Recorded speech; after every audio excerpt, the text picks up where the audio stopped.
Apreciados estudiantes, muy buenas tardes. Hoy vamos a hacer una charla relacionada con los principios fundamentales de la Constitución Nacional. No obstante, ya los veníamos estudiando. Igualmente, vamos a estudiar la estructura del Estado, los mecanismos de participación democrática o participación ciudadana, aquellos que trae el artículo 40 y 103 de la Constitución Nacional. Vamos a estudiar las acciones constitucionales, las que están consagradas en la Constitución Nacional, y las acciones legales, o sea, que están en la ley para la protección de los derechos fundamentales de las personas, en la medida que estos sean vulnerados por la acción o por la omisión de cualquier entidad o autoridad pública. Bueno, ya conocemos entonces ya conocemos la definición de la Constitución, ya conocemos qué son los derechos fundamentales, cómo están consagrados en la Constitución Nacional, o sea, cómo se dividen. Ya sabemos qué son derechos humanos, qué son derechos fundamentales, y de acuerdo al decreto 2591 de 1991, que reglamentó la acción de tutela como mecanismo de protección de los derechos fundamentales. ¿Qué nos dice el decreto 2591? Nos dice simplemente definiendo qué es acción de tutela, ante quienes se pueden interponer, cuál es el término para la presentación de la acción de tutela, quién es el sujeto activo, o sea, quién es el demandante, quién es el sujeto pasivo, esto es, quién es el demandado o accionado. El demandante en acción de tutela se llamará accionante. ¿Cuál es el término para presentar la acción de tutela y la prescripción de esta? ¿Y qué derechos fundamentales protege? Ya todos tenemos muy claro y muy conocido que el decreto 2591 manifiesta que solamente tendrán el carácter de fundamental, y por lo que consiguiente se podrán proteger por la acción de tutela solamente los derechos, vuelvo y repito, fundamentales de primera generación. O sea, todo lo que tenga que ver con la vida y la conexidad con la vida y lo conexo con la vida. Entonces, nos salvamos porque nos vamos a proteger un poco, porque toda vez que la salud, si bien es cierto, quedó consagrada en los derechos de segunda generación, que ya no tienen el carácter de fundamental, por conexidad de la vida, concepto que da la Corte Constitucional en una de sus sentencias, pues quedó conexo con la vida, porque si la salud está en detrimento, la salud está de por medio, y si esta no se protege debidamente, cuando la persona se encuentra en delicado estado de salud, pues está de por medio el riesgo a perder la vida. Entonces, como hay una conexidad directa con la vida, pues quedó por conexidad amparada como un derecho fundamental de primera generación. Entonces, decimos, por decir algo, nos salvamos prácticamente porque todos nos podemos enfermar como seres humanos. Y al no tener el dinero suficiente para costear los gastos de una clínica o un tratamiento, pues obviamente quienes estamos protegidos o quienes estamos contemplados en las EPS, pues tenemos la salud prepagada, pues si nuestra salud está de por medio y en la medida que no seamos atendidos debidamente, no tengamos una debida atención hospitalaria, pues entonces la podemos tutelar, podemos presentar la acción de tutela en aras de que nos protejan las entidades del Estado, amparados en la salud, como derecho fundamental por conexidad, nos proteja la vida, amparados por la salud y la vida, en conexidad con la vida. Bueno, habíamos hablado de los principios fundamentales que están consagrados en la Constitución Nacional del artículo 1 al artículo 10. Ruego en este momento que tengamos todos a la mano la Constitución Nacional, igualmente la cartilla de la Personería de Medellín, conocida con el nombre de lo que el ciudadano debe de conocer. Bueno, ayer por correo electrónico les envié 2 documentos. Estos 2 documentos, el primero ya lo habíamos mandado, el que tiene que ver con la organización del Estado y las entidades territoriales. Y el otro documento que les doy, un nuevo documento, se llama la estructura del Estado. Entonces, compañeritos, todos se los hice llegar a través de sus correos electrónicos, el que el Politécnico les dio.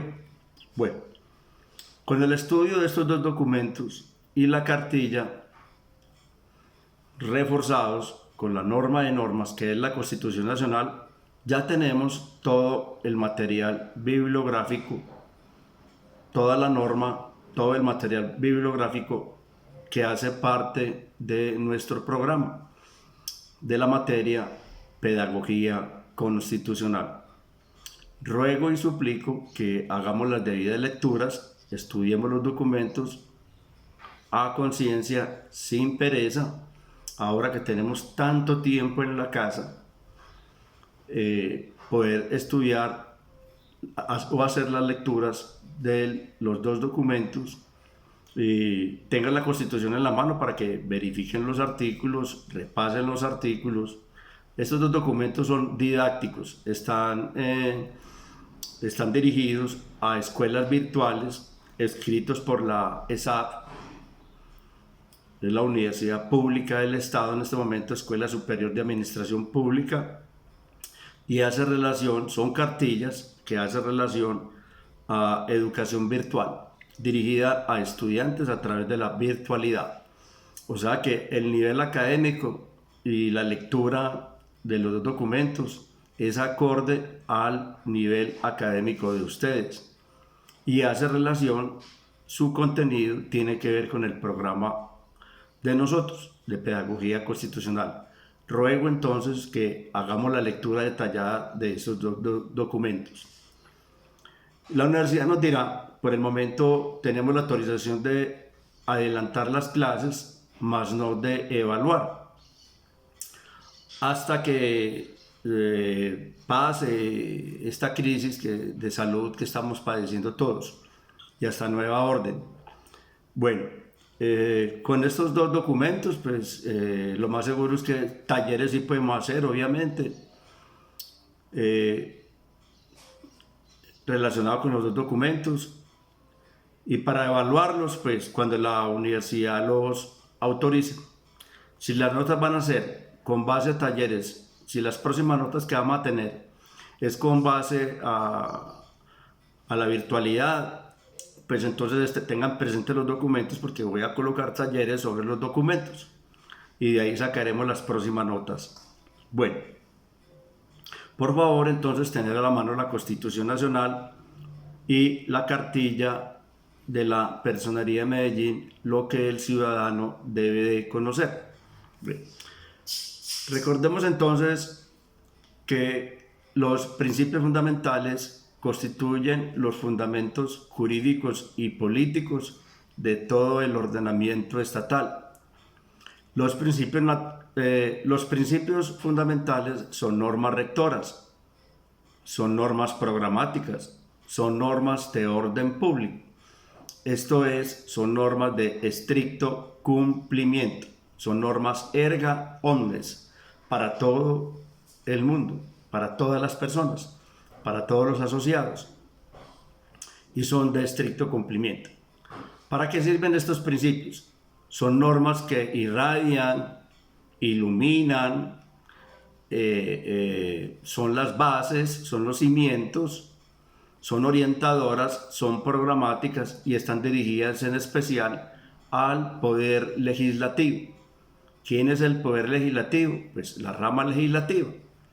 La rama legislativa, que conforme al artículo 114 de la Constitución Nacional, estará conformado por el Congreso de la República, dividido en sus dos cámaras, Cámara Alta, Senado, Cámara Baja, Cámara de Representantes. ¿Cuál es la función principal de la rama legislativa? La función principal de la rama legislativa es la de crear las leyes.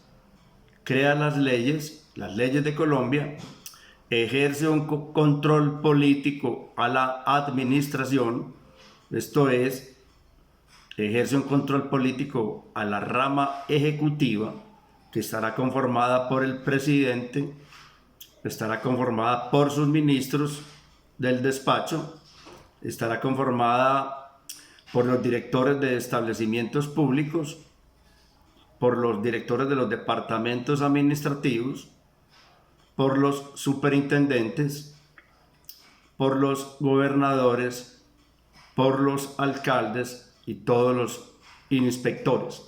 Esa es la rama ejecutiva. La función principal de la rama ejecutiva es la de administrar la ley. ¿Cuál es la ley? La ley que sale de la rama legislativa. La ley que sale del legislador, del poder legislativo. Esto es la ley que es creada en el Congreso de la República. La ley es la fuente formal del derecho. Bueno, conforme al artículo 4 del Código Civil, dice que la ley es la manifestación de la voluntad soberana consagrada en la Constitución, y la ley manda, prohíbe, castiga, sanciona, permite. Bueno, la ley es de obligatorio cumplimiento, es erga omnes, quiere decir para todos sus asociados, y es general, es impersonal y es abstracta. La ley sale entonces de la rama legislativa o el poder legislativo conformado por el Congreso de la República. Bueno, los principios fundamentales entonces están dirigidos al poder legislativo, que son ellos los que necesitan iluminarse, orientarse por estos principios constitucionales, que son normas rectoras, para poder crear leyes fundamentadas, leyes creadas bajo los principios. Son simientes, son los fundamentos jurídicos, políticos, normativos, dogmáticos, principialísticos. Son normas rectoras. Bueno, cuando estos principios son vulnerados o son violados por cualquier autoridad pública, por cualquier particular que ejerza funciones administrativas, cualquier entidad, llámese persona natural o jurídica, que esté en el ejercicio que se encuentre en el ejercicio de la función administrativa y por la acción o la omisión vulnere estos principios fundamentales, la Constitución tiene unos elementos para su vital protección. Existen dos acciones. Acciones de demanda significa demandar o de demanda, ¿cierto? Existen dos acciones. La acción de inaplicabilidad, una, y dos, la acción de inexequibilidad por inconstitucional. Bueno, ¿qué es la acción de inaplicabilidad? Cuando cualquier autoridad pública infrinja la Constitución, contradiga normas constitucionales de rango constitucional y vaya en contravía de esta, por la acción o la omisión de esta entidad u órgano contradictorio a la Constitución, emita un acto administrativo contradiciendo la Constitución, pues a solicitud de parte, o sea, cualquier ciudadano o el mismo funcionario, si considera que él está infringiendo la norma con un acto administrativo que haya expedido, pues se podrá solicitar la acción de inaplicabilidad. Esto es, decirle al funcionario que inaplique esa norma, toda vez que está en contravía o contrariando los fundamentos normativos de la Constitución. Ese acto administrativo que el órgano o entidad expidió es un acto administrativo grosero, contradictorio, y por lo consiguiente se solicita que ese mismo funcionario borre, revoque o deje sin efecto ese acto administrativo grosero o contradictorio. Simplemente se le dice inaplique. La inaplicabilidad quiere decir entonces que el mismo funcionario, de la misma manera como emitió un acto administrativo que contradice Constitución, pues emita otro acto administrativo, dejando sin efecto, que deje sin efecto, que anule, que borre ese acto administrativo grosero o contradictorio. No se requiere de demanda entonces, porque es el mismo funcionario que emite el acto administrativo grosero, esto es contradictorio a la Constitución, pues que elabore otro acto administrativo, dejando sin efecto aquel, borrando de inmediato aquel. Esa acción se parece mucho a una figura que trae una acción administrativa que contempla el Código Contencioso Administrativo, que se llama acción de revocatoria directa. Acción de revocatoria directa.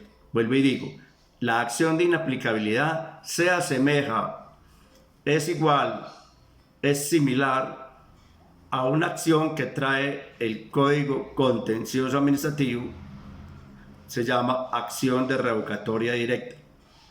Es decirle, a través de esta figura, decirle al funcionario que cuando emita un acto administrativo que vaya en contravía de la Constitución Nacional o de la ley, y de la ley más bien, y la ley también, o que cause un agravio a cualquier persona de carácter subjetivo, la acción de revocatoria indirecta estoy hablando, acción de revocatoria directa, o que vaya en contravía de la Constitución Nacional y la ley, o que atente contra el interés general, pues cualquier ciudadano, esto quiere decir a petición de parte, o de oficio, quiere decir el funcionario público, se solicitará que deje sin efecto, que borre del ordenamiento jurídico, que lo haga desaparecer, que anule ese acto a través de la figura de la acción de revocatoria directa. Vuelvo y digo, la acción de inaplicabilidad se asemeja a esta acción de revocatoria directa. Entonces, por lo siguiente, esta no se requiere de demanda. No hay necesidad de demandar. El perjudicado, el sujeto activo que es el demandante, es la persona, es el ciudadano, podrá solicitar que a ese funcionario público o a esa entidad u órgano que deje sin efecto ese acto administrativo que está contradiciendo Constitución. Bueno, se llama la acción de inaplicabilidad. Lastimosamente en Colombia esta figura poco se conoce, casi que está en desuso, tiende a desaparecer. No obstante, está vigente dentro del ordenamiento jurídico. Ahora, existe otra acción, la contempla el artículo 241 de la Constitución Nacional. Por favor, la contempla el artículo 241 de la Constitución Nacional. Por favor, leerlas todos. Cuando yo les doy el artículo, ustedes se remiten a la Constitución a hacer la lectura. Existe una institución que es la encargada, una de sus principales funciones es vigilar la integridad de la Constitución Nacional. Esto es vigilar que ningún acto administrativo inferior a Constitución, que sea de rango inferior a Constitución, esto es, de ley hacia abajo, leyes, decretos legislativos, decretos, resoluciones, órdenes, actos administrativos, etcétera, acuerdos y las que emite la Asamblea Departamental.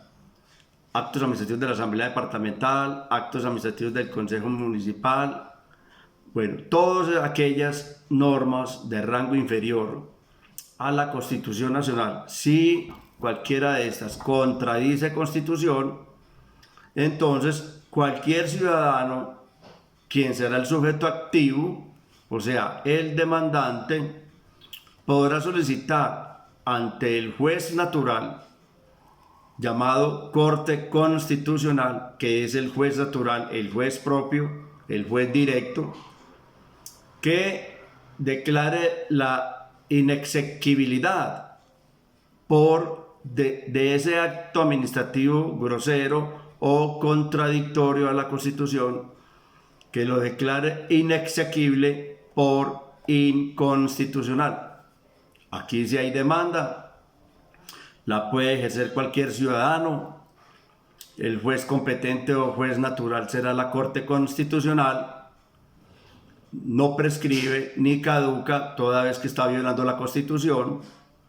Y aquí, a través de demanda, se solicita que el juez natural borre del ordenamiento jurídico o deje sin efecto ese acto administrativo que fue expedido por un funcionario o entidad que está contradiciendo Constitución Nacional. Bueno, entonces vemos dos acciones. La acción de inaplicabilidad es decirle al funcionario que emite un acto administrativo contradictorio que lo borre y lo deje sin efecto. Aquí no se requiere de demanda. Perfecto. Y la otra acción, acción de inexequibilidad por inconstitucional. ¿Qué quiere decir inexequible? Que no es exequible. Inexequible es aquello que contradice una norma. Es aquello que está en contravía de una norma superior. O sea, que no es exequible, que no es viable, que no es correcto. Lo inexequible es lo contradictorio.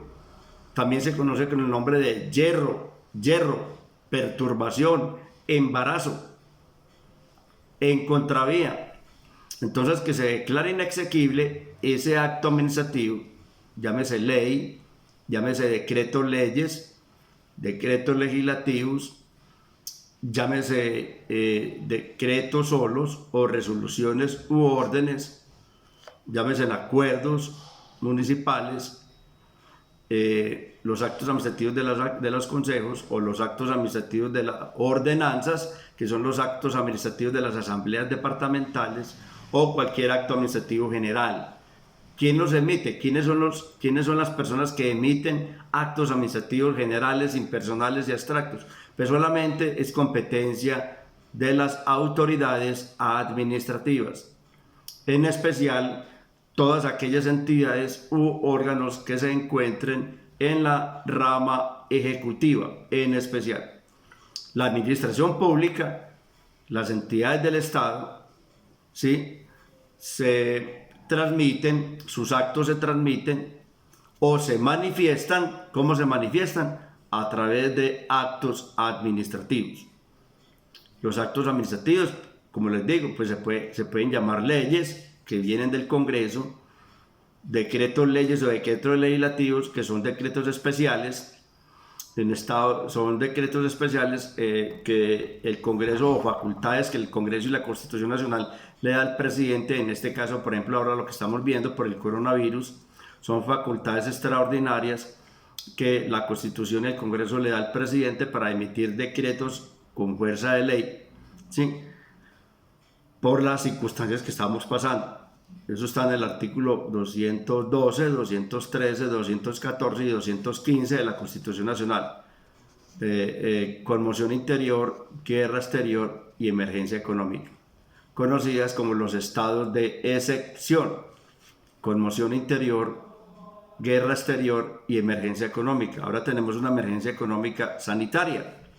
Entonces el presidente está legislando, el Congreso se queda quieto y le da facultades al presidente para que legisle y emita normas necesarias, procedentes, pertinentes para la emergencia que estamos viviendo por el problema ahora del coronavirus.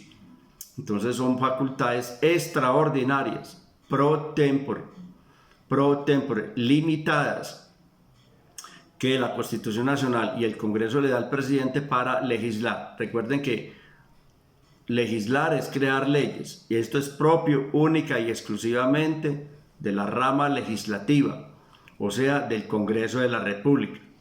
Pero existen excepciones, entonces se llama estado de excepción. Existen excepciones cuando se presentan estos tres elementos: conmoción interior, guerra exterior o emergencia económica. Existen estas, se llaman estados de excepción. Remitimos todos al artículo 212, 213 y 215 de la Constitución, cuando el Congreso y la Constitución le dan estas facultades pro tempore al presidente para que legisle. Estas no son facultades propias del presidente, no son las propias, son las que trae el artículo 189, numeral 2. ¿Cuáles son las propias?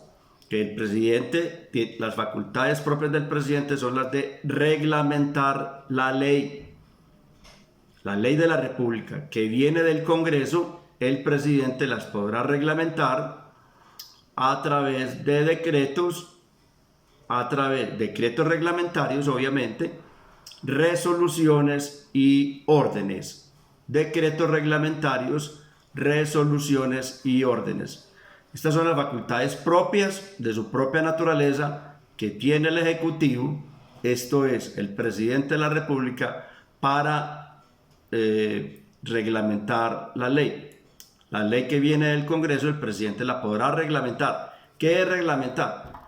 Acoger la ley, coger la ley, acomodarla, acondicionarla, conforme a las necesidades específicas,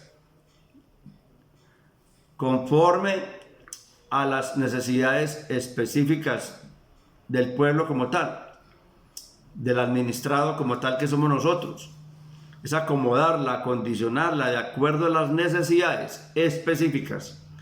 No es coger una ley y de esta ley convertir otra ley, sacar su espíritu de la ley y crear otro espíritu. No, la ley se debe reglamentar, es acomodar, acondicionar, conforme a la ley, preter lege, conforme a la ley, según la ley, secund lege.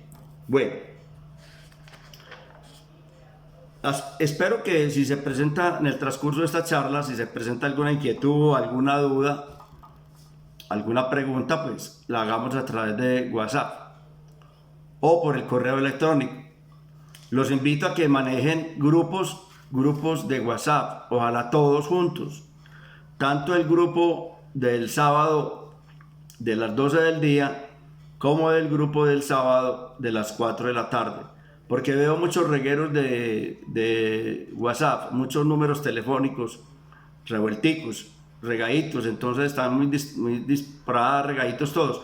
Necesito que se armen en grupos y obviamente me anoten a mí, por favor, pido eso. Yo manipulo muy poco el celular, pues yo el celular lo utilizo como un teléfono. De pronto les pido ese favor a ustedes, porque de pronto puedo cometer un error y no de organizar un grupo lo salga borrando a todos. Entonces, por favor, les delego a ustedes esa responsabilidad y me anotan antes a mí, que yo ya me veo ahí, entonces yo ya empiezo a hablarles por ahí, a escribirles ahí. Bueno, tengan presente la cartilla, vámonos todos a estudiar la cartilla. Existen otras acciones constitucionales para la protección de derechos fundamentales. Tenemos el habeas corpus, que está en el artículo 30 de la Constitución Nacional.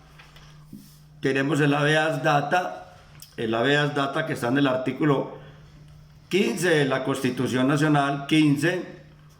Tenemos la acción popular y la acción de grupo. Están en la ley 472 del 98, la acción popular en la ley 472 del 98 y la acción de grupo en la ley 397 del 97. la ley 397 del 97. Bueno, la acción popular también la tenemos nosotros en el artículo 87. En el artículo 88, hablan de la acción popular en el primer parrafito, en el primer inciso, y en el segundo inciso encontramos la acción de grupo, artículo 87.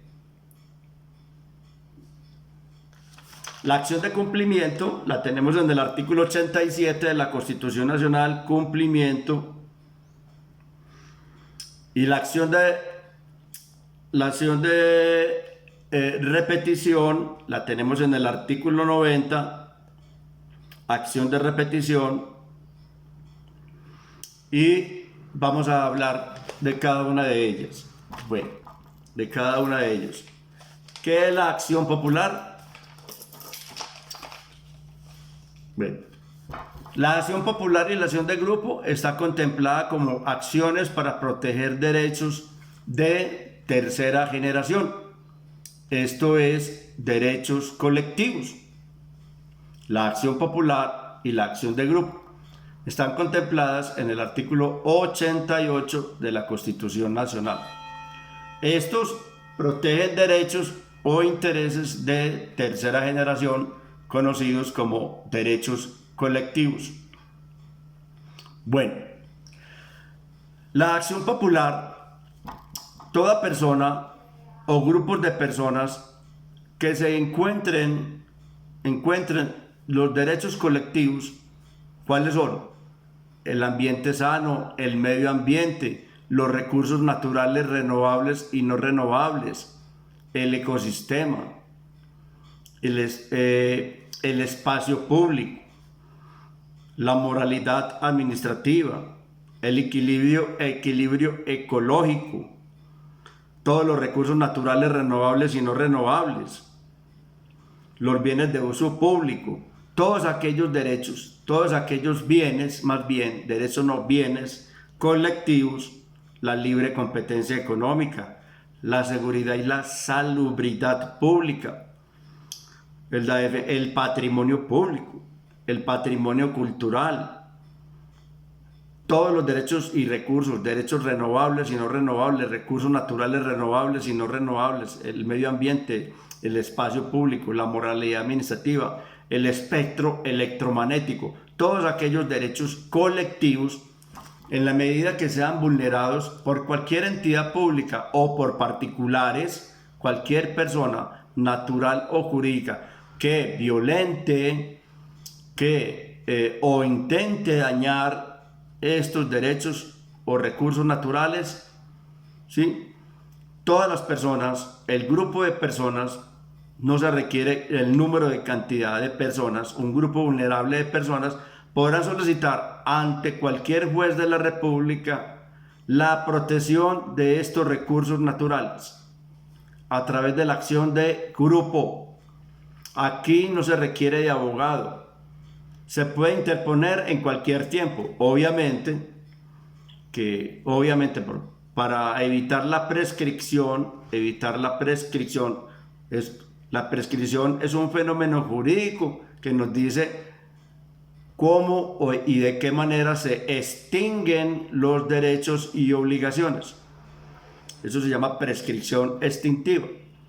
Entonces, en el momento de que se inicie la perturbación, el daño, el perjuicio, aquello que está contaminando el medio ambiente, causando un daño ecológico, las personas que se encuentren afectadas podrán solicitar ante cualquier juez de la República que cese el daño, que cese el perjuicio y que las cosas vuelvan a su estado anterior. Que no se contamine más la quebrada, que no se contamine más el medio ambiente, que no se talen más los árboles. Todo aquello que cause un daño al ecosistema. Las personas afectadas, hablo de personas porque es un número plural, que no se requiere el número de cantidad, podrán solicitar ante cualquier juez de la República que este perjuicio cese, que este daño cese o aquello que pueda suceder. Se llaman contingencias, que se evite esa contingencia, aquello que se vaya a suceder. Por ejemplo, una obra, llegaron unos constructores a un parque ecológico y van a talar y van a contaminar el medio ambiente porque van a construir allí una urbanización. Entonces las personas aledañas a este espacio ecológico, a este pulmón verde, podrán solicitar a través de demanda que estas personas no vayan a hacer esa construcción allí, toda vez que este es un parque ecológico, toda vez que este es un pulmón verde para la comunidad, para el goce y el respiro y la salud. La salud. Aquí que se busca la protección de la vida, la salud de las personas. Entonces podrán solicitar a través de vía de demanda, que no se requiere de abogado, ante cualquier juez de la República, una acción popular. Acción popular. La acción popular, como todo, pues todo prescribe, ¿cierto? La prescripción es de 5 años, empieza a contar a partir de la ocurrencia de los daños, de los hechos. A partir de la ocurrencia de los hechos. Hoy empezaron a construir, una empresa constructora, empezó a talar los árboles, empezó a contaminar la quebrada, a desforestar. Entonces, ¿qué hace el ciudadano? Los vecinos colindantes, aledaños, tienen 5 años para hacer esta demanda. A partir de esa fecha, porque de no hacerlo dentro de los 5 años, 5 años y un día en adelante, ya el sujeto activo, quien es el accionante o demandante, no tiene ya la facultad para demandar. Lo que nosotros decimos, le prescribieron los términos. No le va a prosperar la demanda, lo más factible, lo más factible. Por el momento se habla de 5 años de la prescripción. ¿Dónde lo podemos consultar? Por favor, consultar por internet la ley 472 de 1998. 472 del 98. Aquí no se requiere de demanda, se busca la protección del medio ambiente, el ecosistema, el espacio público, la órbita geoestacionaria, los recursos naturales renovables y no renovables. Existen otras acciones colectivas o otros derechos colectivos más bien, los que reza la cartilla. El goce de un ambiente sano, lo vamos a leer, la moralidad administrativa. La moralidad administrativa es todo la correcta y cumplida función de los empleados públicos. También se puede demandar esa inmoralidad de ellos. Eso se llama moralidad administrativa. La existencia del equilibrio ecológico y aprovechamiento racional de los recursos naturales, el goce del espacio público y la utilización de la defensa de los bienes de uso público, la defensa del patrimonio público, la defensa del patrimonio cultural de la nación, la seguridad y la salubridad pública, el acceso a una infraestructura de servicios que garantice la salubridad pública, la libre competencia económica, el acceso a los servicios públicos y a que su prestación sea oportuna y eficiente, la prohibición de la fabricación, importación y posesión de usos de armas químicas, biológicas y nucleares, así como la introducción al territorio nacional de residuos nucleares o tóxicos. El derecho a la seguridad y prevención de desastres previsibles técnicamente, la realización de las construcciones, edificaciones y desarrollos urbanos, como les había dicho, una construcción, una edificación que se vaya a hacer en un campo que es protegido como recurso natural, ¿sí? Como pulmón verde, que les dé por hacer una barrida, talar, contaminar la quebrada, porque van a hacer allí una urbanización. No, prima el derecho fundamental como colectivo a la protección del medio ambiente, los derechos de los consumidores y usuarios. Ven, estas acciones, estos derechos, en la medida que sean vulnerados por la acción o la omisión de cualquier empleado o autoridad pública o particular, las personas los afectados, los ciudadanos, podrán solicitar a través de la acción popular que cese el perjuicio, la perturbación, el daño y que vuelvan las cosas a su estado anterior, a su equilibrio natural. Bueno, esa es la acción popular. Ahora, la acción de grupo.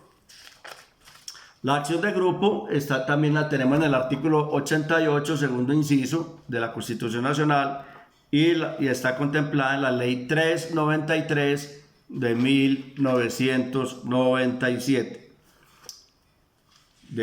La Ley entonces 393 de 1997.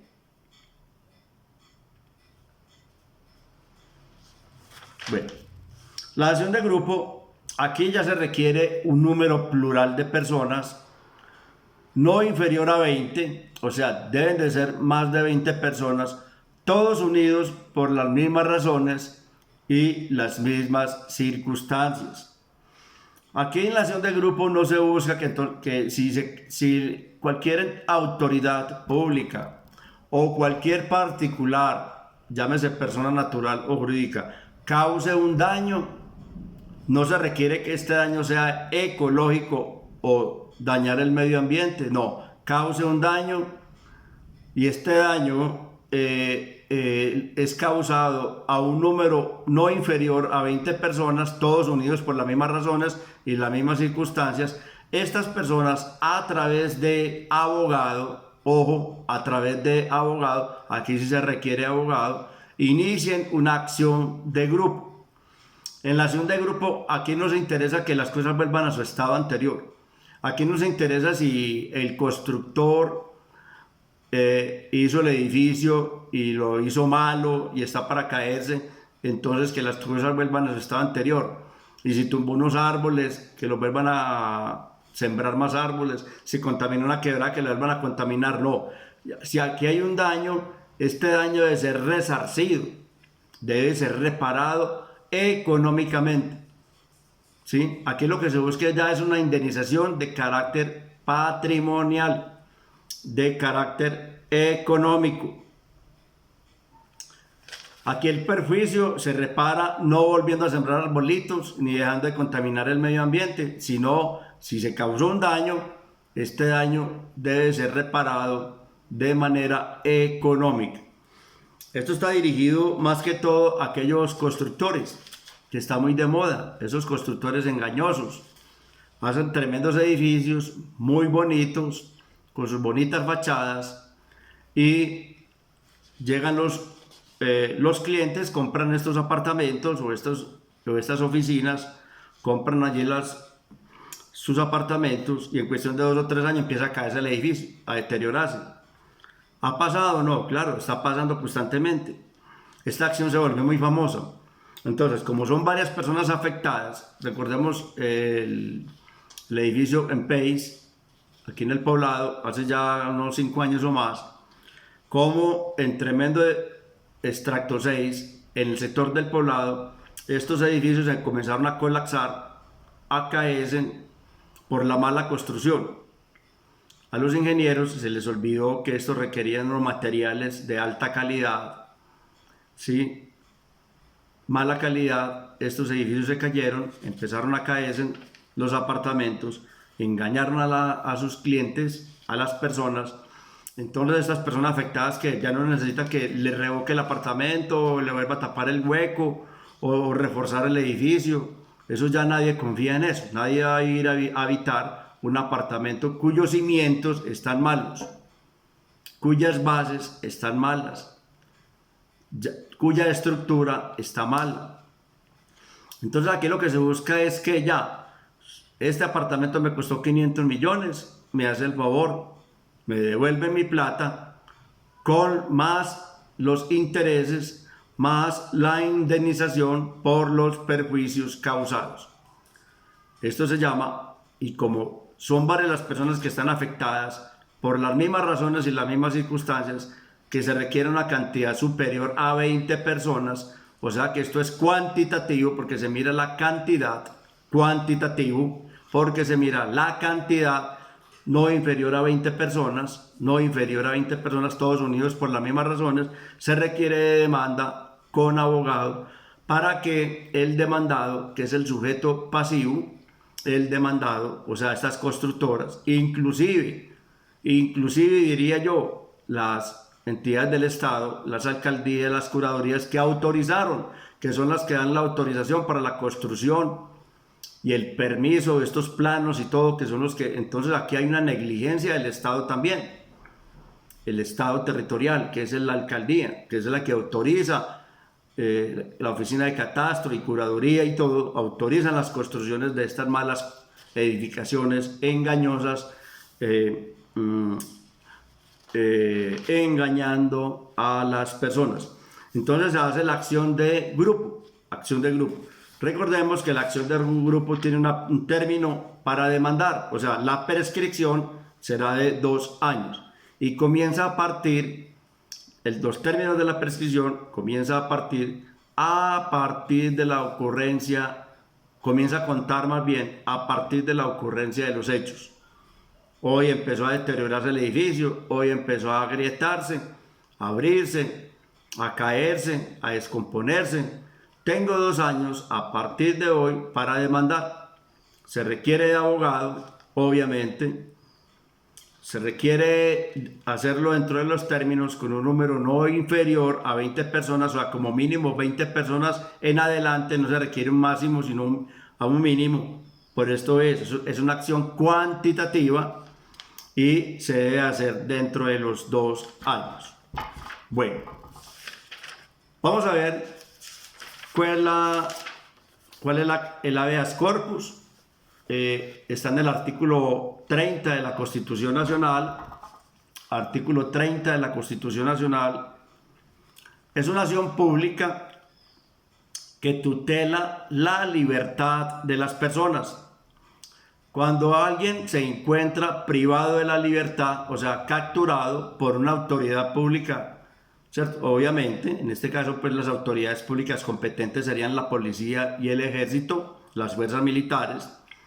Y si esta persona se encuentra privada de la libertad y considere que no debía estarlo, porque no tiene antecedentes, ni ha causado o ha hecho algún daño o tenga alguna conducta punible, nada contra el Estado, ¿cierto? No haya cometido ningún delito. Aquellas personas que consideren injustamente estar privadas de la libertad, entonces podrá solicitar directamente él o por cualquier persona. Sugiero que si están capturados en un pueblo, pues manden a llamar al personero municipal. El personero municipal no es la autoridad competente, pero es el mediador, el tramitador, el conducto regular, para que a esta persona se ponga que está privada de la libertad, se le ponga en conocimiento a través del personero o del defensor del pueblo, o cualquier persona en un extremo donde no haya nadie, solicitar ante cualquier juez de la República, independiente del nombre del juez o la especialidad del juez, llámese juez civil o juez de familia, o juez administrativo o juez penal, que sería el juez competente. En este caso el juez penal sería el competente, pero no importa, la ley dice, la Constitución dice que ante cualquier autoridad judicial podrá solicitar a esta autoridad que se apersone de su caso, ¿sí? Apersonarse de su caso, solicitando el recurso del habeas corpus, para que esta autoridad en el término no superior a 36 horas se le resuelva su situación jurídica. ¿Cuánto es? 36 horas corridas, no son hábiles, corridas. Así esté detenido en sábado, domingo o día de fiesta, son 36 horas. El problema es que en Colombia pues todo opera, la normalidad es muy difícil, casi todo es anormal. El problema es que encontremos, en el evento en que nos encontremos detenidos, encontremos un juez. Ustedes saben cómo funciona la realidad de las cosas, la realidad. Ese es el artículo 30 de la Constitución Nacional, el habeas corpus. Recuerden que las detenciones arbitrarias y transitorias ya quedaron abolidas por la Corte Constitucional según la sentencia C-720 del año 2007. Anteriormente acostumbraban mucho las autoridades a dejar detenidas o retener las personas 4 horas, 5 horas, o si no era que los hacían amanecer en un calabozo.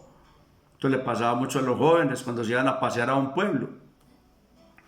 En una feria llegaban al pueblo a tomarse sus tragos y a parrandear, y resulta y sucede que el cabito del pueblo, el cabito o el sargento del pueblo, se enamoró de los muchachos, les cayó mal, y lo que hizo fue guardarlos en el calabozo hasta el otro día. Eso siempre pasaba, y todavía. La Corte Constitucional declaró inexequible esto, que está prohibido las detenciones arbitrarias y transitorias. Una persona puede estar detenida máximo, para individualizarlo, máximo 2 horas, máximo 2 horas. Y ahora hay mucha tecnología. Recuerden ustedes que ahora, a través de estos Motorolas, los policías tienen un celular especial que tiene comunicación directa con las IAS, Procuraduría, la Fiscalía, todas estas entidades de control. Pues en cuestión de meter la cédula a su aparato, a su Motorola, la cédula de la persona que quiere consultar quién es, inmediatamente en cuestión de 5 minutos le está dando la respuesta, ¿cierto? Le está individualizando a la persona si tiene órdenes de captura o si hay un proceso en contra de él, administrativo o judicial. Entonces, esto para evitar que las detenciones arbitrarias y transitorias están prohibidas entonces por la Corte Constitucional. Bueno, vámonos para el artículo 15, el habeas data. Artículo 15, habeas data. Es la facultad que tiene toda persona que se encuentre en una base de datos, de conocer, de actualizar y rectificar la información que se encuentre en ella, en estas bases de datos, de su nombre, en aras de proteger ¿qué? Su honra, su nombre y la de su familia. Toda persona que se encuentre en una base de datos, llámese Datacrédito, Cupocrédito, Sinfín, todas estas entidades donde existen los créditos y los fiados y todos estos almacenes y el sector del comercio que manejan bases de datos, si a usted lo tienen identificado allí, usted como ciudadano tiene el derecho de conocer el por qué está anotado allí, el de actualizar sus datos y el de rectificar si hay un error.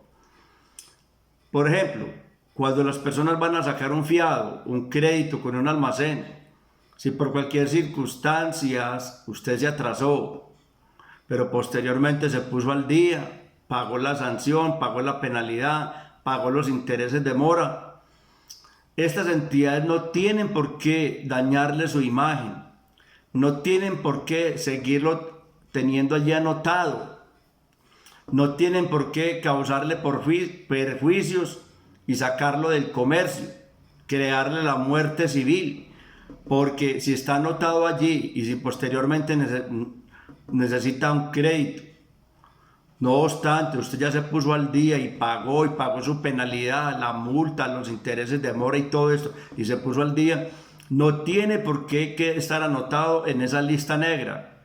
Usted tiene derecho a conocer, a actualizar y a rectificar su historia crediticia, ¿sí? Porque esto es una acción constitucional que busca es proteger su nombre y su buen nombre como derecho fundamental y el de su familia. Lastimosamente, hay normas inferiores a la Constitución, o sea, hay unas leyes y hay unos decretos que desnaturalizaron, tergiversaron totalmente este artículo 15 contradictoriamente están contradiciendo el artículo 15 y crearon normas de rango inferior constitucional, de rango inferior a la Constitución, perjudicando gravemente a las personas. No es posible. Primero eran 5 años, ahora ya son 2 años, porque eso lo demandaron, pero siguieron protegiendo al financiero, a las entidades financieras, las entidades que manejan el crédito. Cuando una persona se ponía en mora o dejaba de pagar un crédito por cualquier circunstancia de fuerza mayor, como deudor o como codeudor, anteriormente se llamaba fiador, hoy se llama codeudor, pues entonces tanto el deudor principal como el codeudor se hacían merecedores a las sanciones que emitían estas entidades de crédito, estas bases de datos. Entonces, si la persona algún día se ponía al día y pagaba sus deudas con los intereses, con la sanción, la penalidad y todo lo que cobraban, y se le triplicaba la deuda, se ponían al día, quedaban castigados por 5 años más. Se les triplicaba la sanción. Entonces, o sea que por 5 años, tanto el deudor principal como el codeudor no podían realizar ninguna compra por crédito, porque no tenían, su hoja de vida estaba completamente en la mala, en la lista negra. Bueno, ahora entonces, a través de demandas, la Corte redujo esto a 2 años, pero sí, yo sigo, conforme a mi interpretación, a mi simple interpretación, es una acción constitucional, es un derecho constitucional. El artículo 15 de la Constitución inclusive está entre los derechos fundamentales de primera generación, que la Corte debería proteger. No deberían de existir sanciones ni penalidades, ni borrar ni tenerlo en la lista negra a aquellas personas que se hayan puesto al día de sus acreencias, no obstante pagando las multas y los intereses de mora que diera lugar.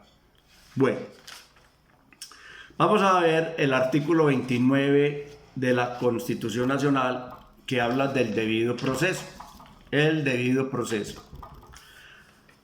Bueno, el debido proceso es un derecho que también es fundamental, de primera generación, y es protegido por la acción de tutela en la medida que éste se encuentre vulnerado,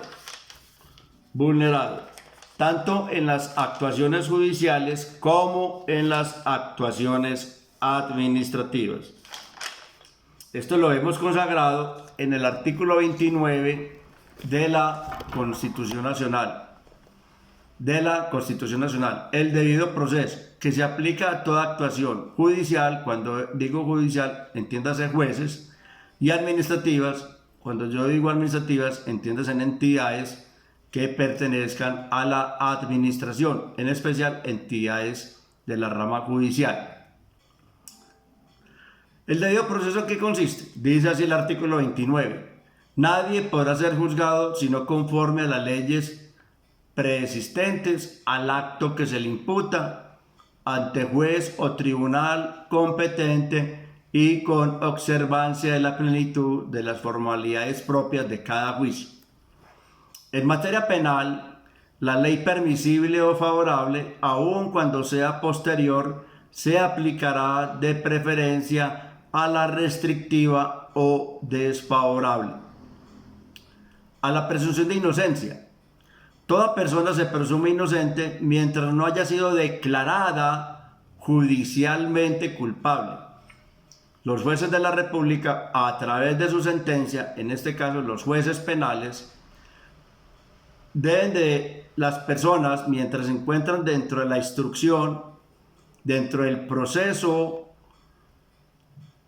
judicial, mientras no haya sentencia, toda persona se presumirá inocente. Llámese presunción de inocencia, hasta tanto no haya una sentencia en firme que lo declare culpable. Bueno, quien sea sindicado dentro de un proceso administrativo o judicial tendrá derecho a la defensa y a la asistencia de un abogado, que puede ser escogido por él o solicitarlo de oficio ante las entidades del Estado. Durante la investigación y el juzgamiento, y a tener un debido proceso público, sin dilaciones injustificadas, podrá presentar pruebas y controvertir las que lleguen a su contra, a impugnar la sentencia, esto es apelarla, la sentencia condenatoria, y a no ser juzgado posteriormente 2 veces por el mismo hecho. Esto, una persona está juzgada, ya hubo una sentencia, ya pagó su pena, posteriormente comete otro delito, se le inicia un proceso y entonces en la sentencia final de esta pues le sacan los trapitos al sol de la sentencia vieja, le reviven para la otra sentencia y entonces se la suman a esta. Entonces no puede ser juzgado 2 veces. Es que él ya cometió otro delito, venga para acá, de lo sumo.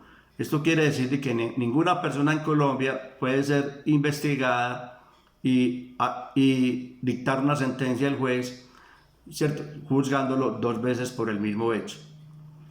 Esto hace relación al principio del nobis in idem. Nobis in idem. Nadie podrá ser juzgado ni sentenciado 2 veces por el mismo hecho. Bueno, ese es el debido proceso. El debido proceso es en cualquier actuación administrativa, cuando yo digo administrativa es de la administración, o judicial, o sea, ante cualquier juez de la República, se le deberá de hacer un debido proceso. Esta persona deberá gozar del principio de la presunción de inocencia. Tendrá derecho a conocer el proceso y a saber de qué se trata, qué hechos y pretensiones hay en su contra. Deberá ejercer su derecho de defensa. Podrá solicitar un abogado, conseguir un abogado contractual o solicitarlo de oficio. Podrá presentar nuevas pruebas, atacar esa demanda o ese proceso que hay en su contra, atacarlo, ¿sí? Podrá contrademandar, esto se llama demanda reconvención. Podrá controvertir las pruebas que vengan en su contra, o sea, ejercer un debido proceso y el defenderse, el derecho a su defensa. Podrá nombrar un abogado o solicitarle al Estado que se lo nombre. Gozará de una presunción, en materia penal, gozará de una presunción de inocencia hasta tanto no haya una sentencia en firme declarada en su contra. Esto se llama un debido proceso, en los términos que dice la ley, sin dilaciones ni interrupciones. Controvertir la prueba, hacer una verdadera defensa de esta. Todo esto dentro del principio del debido proceso, dentro del principio de la presunción de inocencia y a que no vaya a ser juzgado 2 veces por la misma causa. De otros hechos anteriores, en un proceso anterior, acumularlo a esto es prohibido, lo dice el artículo 29. Las lecturas que estamos haciendo, por favor, corroborarlas, revisarlas en la Constitución Nacional. Por favor, ese es el artículo 29 de la Constitución Nacional. Bueno, la acción de cumplimiento. La acción de cumplimiento. Ya habíamos dicho que está en el artículo 87 de la Constitución Nacional. Toda persona podrá acudir ante cualquier autoridad judicial. Cuando decimos autoridad judicial, entiéndase juez, para hacer efectivo el cumplimiento de una ley o de un acto administrativo en caso de prosperar la acción. Si la acción prospera, más bien, en caso de prosperar la acción, si la acción prospera, entonces el juez ordenará a la autoridad renuente que se le dé cumplimiento a esta ley o a este acto administrativo, aquello que él está omitiendo. La acción de cumplimiento es muy sencilla. En el Politécnico, hace unos 5 o 6 años, salieron unos descuentos por resolución de la Gobernación de Antioquia, salieron unos descuentos de la matrícula. Se estaba dando un 20% de descuento sobre el valor de la matrícula, esto promoviendo que había mucha deserción estudiantil hace 5 años atrás. Entonces, estimulando a que los estudiantes regresaran y se volvieran a matricular, porque en una época los estudiantes estaban yendo porque las matrículas estaban muy altas. Entonces, la gobernación autorizó dar un descuento del 20%. Si usted tenía si su matrícula valía 1.000.000 de pesos, usted con ese descuento empezaba a pagar 800. Bueno, eso empezó a funcionar muy bien el primer año, y el segundo año la administración, la universidad, se le olvidó de este famoso descuento que estaba vigente. Entonces empezó a cobrar la matrícula normal. Algunos estudiantes que hicieron perjudicados ante un juez de la República, toda vez que había una norma que hablaba del 20%, o sea, había una resolución de la gobernación de Antioquia, entonces algunos estudiantes que conocían la figura iniciaron una acción o una demanda que se llama acción de cumplimiento. ¿Para qué? Para que la administración de la universidad le diera cumplimiento a esa resolución de la gobernación de Antioquia, para que los estudiantes siguieran gozando de su descuento, Bueno, esta es la acción de cumplimiento. Bueno, la acción de repetición.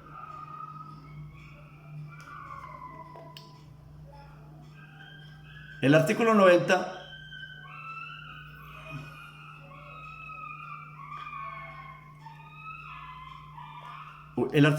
de la Constitución Nacional dice que el Estado responderá patrimonialmente por los daños antijurídicos que le sean imputables causados por la acción o la omisión de autoridades públicas. En el evento de ser condenado el Estado a la reparación patrimonial de uno o de tales daños que haya sido consecuencia de la conducta dolosa, dolo es la intención positiva de causar daño, o gravemente culposa de un agente suyo, aquel deberá repetir contra este. ¿Esto qué quiere decir?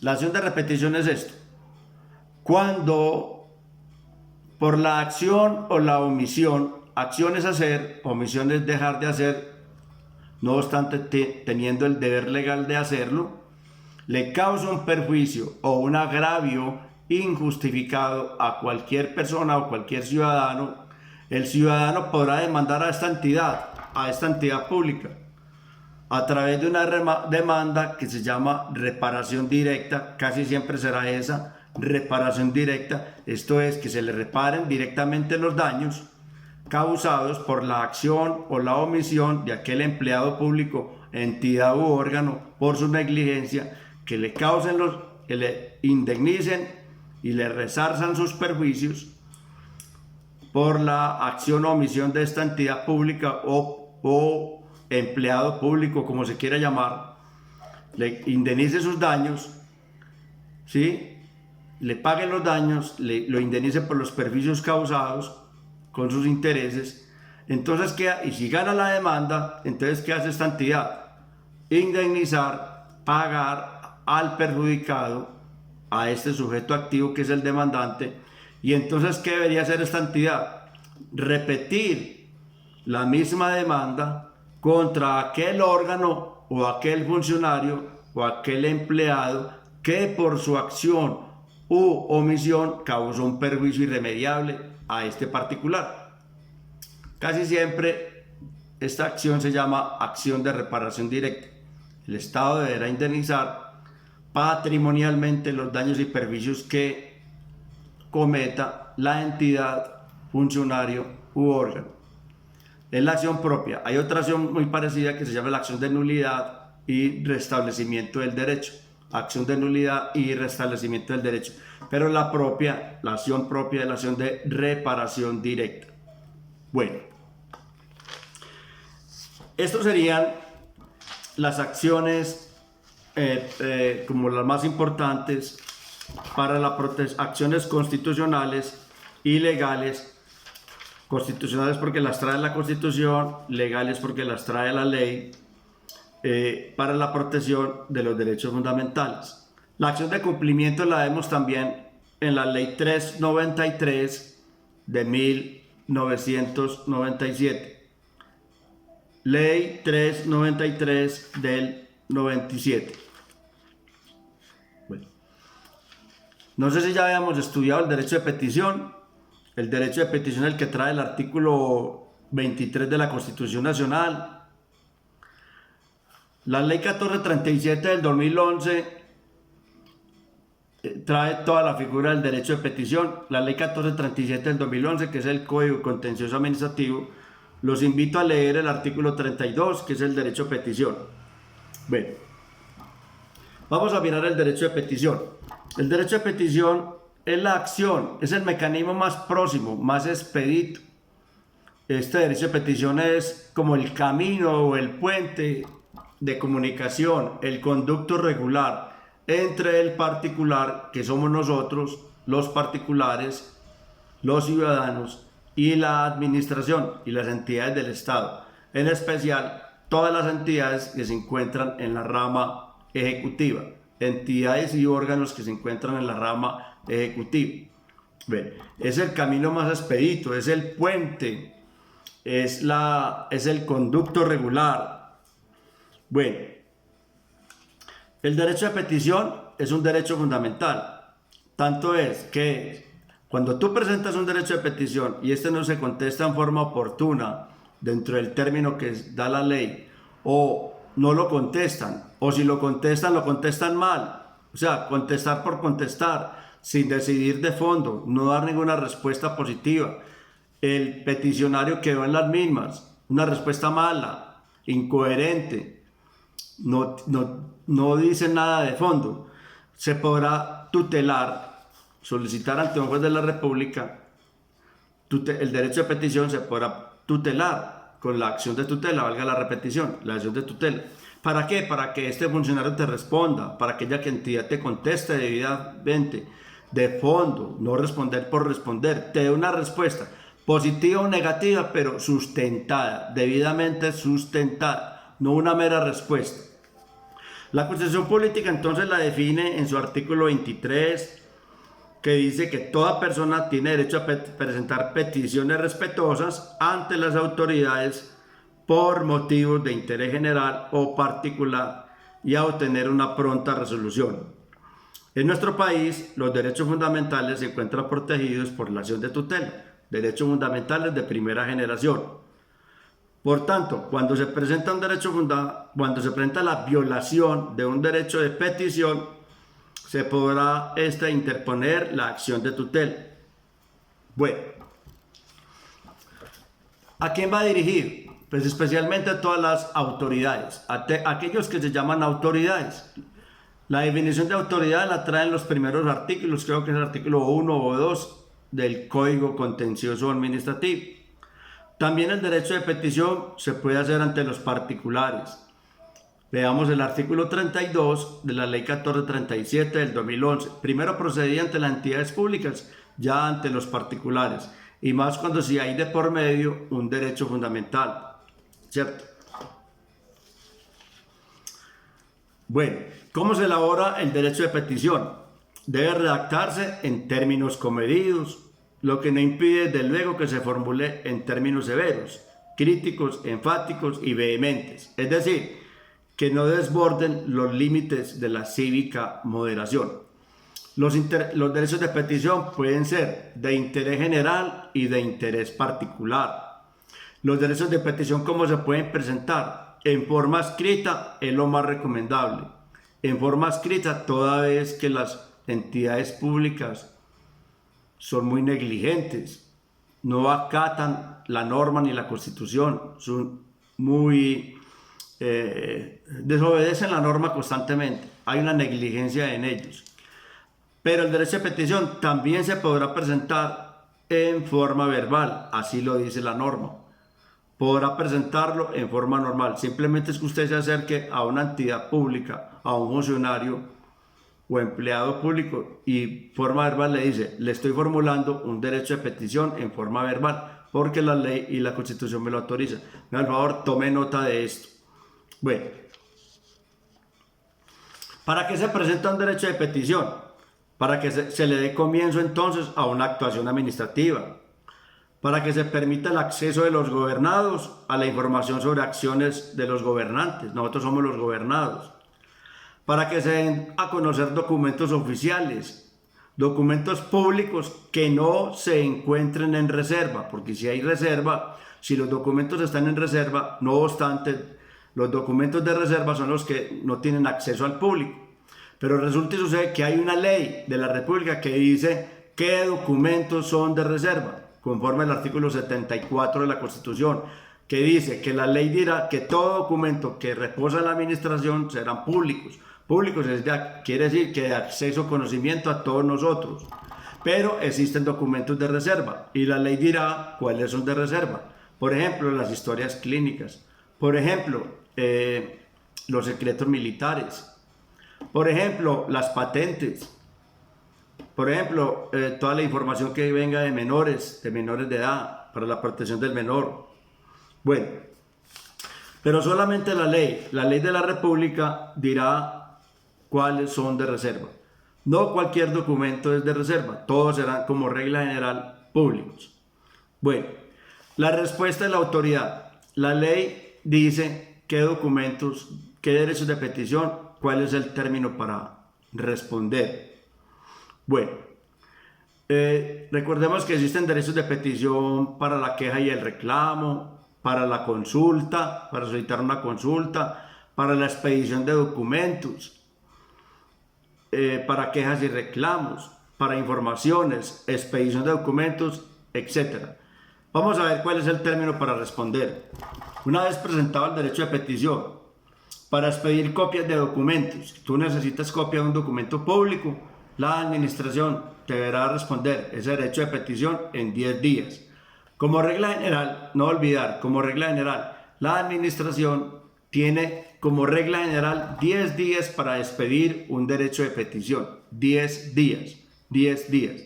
Bueno, si vamos a necesitar unas copias, la ley te da 10 días para que... La ley habla de 10 días para que se entreguen las copias. Para suministrar información, 10 días. Una consulta, pues, una información.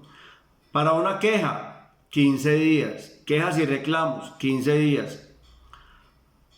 Para consultas sobre materias de la entidad, 30 días hábiles.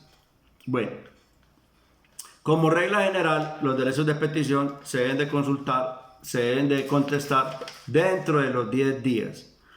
Le solicito encarecidamente estudiar el derecho de petición en lo que está consagrado en la ley 1437 del 2011, que es el Código Contencioso Administrativo. Habla de todo el derecho de petición. Cuándo procede ante particulares, cuándo no. Cuándo procede ante entidades públicas, cuándo no. Esto ya es una consulta. Una consulta. Tenerlo muy presente porque ya esto es materia para examen. Bueno, dejemos aquí.